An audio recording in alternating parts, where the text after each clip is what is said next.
తిరుపతి జిల్లా శ్రీకాళహస్తి నియోజకవర్గంలో ప్రాణాలు తీస్తున్న మట్టి ఇసుక అక్రమ రవాణాపై జిల్లా కలెక్టర్ ఎస్పీ తక్షణమే చర్యలు తీసుకోవాలని మాజీ ఎమ్మెల్యే బియ్యపు మధుసూదన్ రెడ్డి డిమాండ్ చేశారు.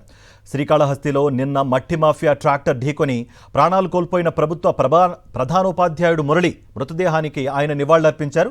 విద్యాశాఖ మంత్రి లోకేష్ శ్రీకాళహస్తి నియోజకవర్గ పర్యటనలో ఉండగానే మట్టి మాఫియా ట్రాక్టర్ ఢీకొని ప్రభుత్వ ప్రధాన ఉపాధ్యాయుడు చనిపోయినప్పటికీ మృతుడి కుటుంబాన్ని మంత్రి లోకేష్ పరామర్శించకపోవడం బాధాకరమని మధుసూదన్ రెడ్డి విమర్శించారు. లోకేష్ గారు నేను రావటం జరిగింది. శ్రీకాళహస్తికి వచ్చి కార్యకర్తలతో మీటింగ్ పెట్టుకొని వాళ్ళ పార్టీ విశ్లేషణ గురించి మాట్లాడుతూ రకరకాల కామెంట్ చేస్తూ జరగటం జరిగింది. నువ్వు చేసేప్పటికీ మీకు ఇంటెలిజెంట్ ఉంది కదా, అప్పటికే ఇక్కడ నువ్వు కాళహస్తిలో అడుగు పెట్టే కాడికి మీరు విద్యాశాఖ మంత్రులు, విద్యాశాఖ సంబంధించిన ఒక హెడ్ మాస్టర్ టీచర్ చనిపోవటం ఎంత ఘోరం.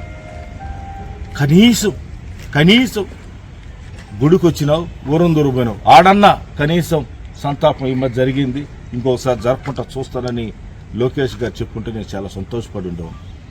కనీసం దాని గురించి కూడా డిస్కస్ లేదు. దీని మీద వైఎస్ఆర్ పార్టీ చాలా సీరియస్ తీసుకుంటున్నది.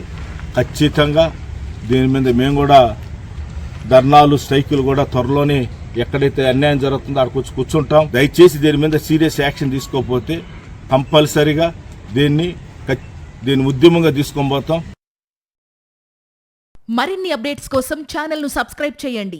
నోటిఫికేషన్స్ కోసం బెల్ ఐకాన్ పై క్లిక్ చేయండి.